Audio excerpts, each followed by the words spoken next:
ஒரு மலை கிராமத்தில் ஆகாஷ் என்ற புத்திசாலியான சிறுவன் வசித்து வந்தான். ஆகாஷ் தனது மூதாதையர்களிடமிருந்து பழமையான ஒரு மரபுச் சூட்சுமங்களைப் பற்றி கேட்டு வளர்ந்தான்.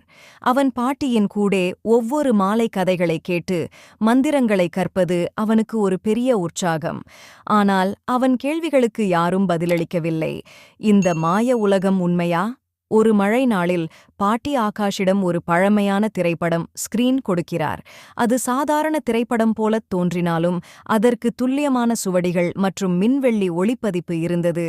பாட்டி சொன்னாள், இந்த திரைப்படம் உனக்கு புதிரான உலகத்தை காட்டும், ஆனால் அதை பயன்படுத்த நீ தைரியமும் புத்திசாலித்தனமும் காட்ட வேண்டும். ஆகாஷ் திரைப்படத்தை உற்றுநோக்க மெல்ல ஒரு மாய உலகம் அதன் பின்புறம் தோன்றியது. அவன் திரைப்படத்தை தொடும்போது திடீரென்று அது அவனை அந்த உலகுக்குள் இழுத்துக் கொண்டது. மாய உலகம் ஆகாஷ் தன்னை மாய விடயங்களில் நிறைந்த ஒரு அரண்மனையில் கண்டான்.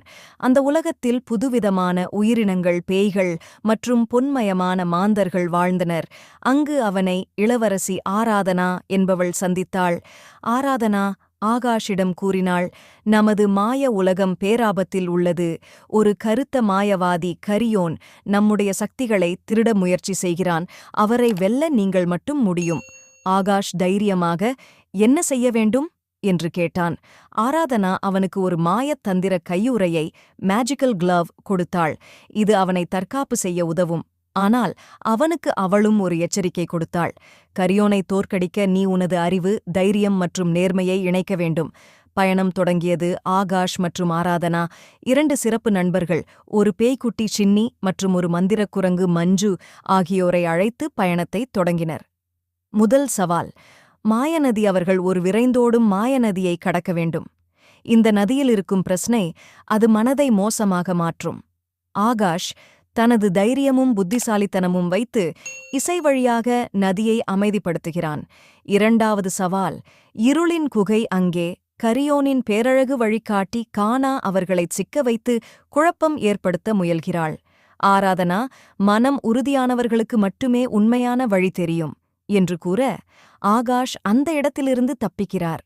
கடைசி சவால், கரியோனின் அரண்மனை. அந்த அரண்மனையில் கரியோன் மாயப்பொருட்களைக் கொண்டு ஆகாஷையும் அவன் நண்பர்களையும் சிறைப்பிடிக்க முயல்கிறான். ஆனால் ஆகாஷ் தனது அறிவை வைத்து அந்த மந்திரங்களை எதிர்த்து ஒரு புதிய மந்திரத்தை உருவாக்குகிறான். கரியோனின் தோல்வி. ஆகாஷ் தைரியம் காட்டி மாயத் திரைப்படத்தின் சக்திகளை பயன்படுத்தி கரியோனை கற்றுக் கொடுத்தான். சக்தி அனைவருக்கும் சமமாக இருக்க வேண்டும் என்று கூறி மாய உலகத்தில் சமநிலையை உருவாக்கினான். முடிவு, ஆகாஷ் பாட்டியிடம் திரும்பியபோது அவன் தன்னை ஒரு புதிய உலகத்தை கண்டுகொண்ட சிறுவனாக உணர்ந்தான். நான் என் வாழ்க்கையின் நம்பிக்கையை கண்டுகொண்டேன் என்று கூறி பாட்டியை மகிழ்ச்சியடையச் செய்தான்.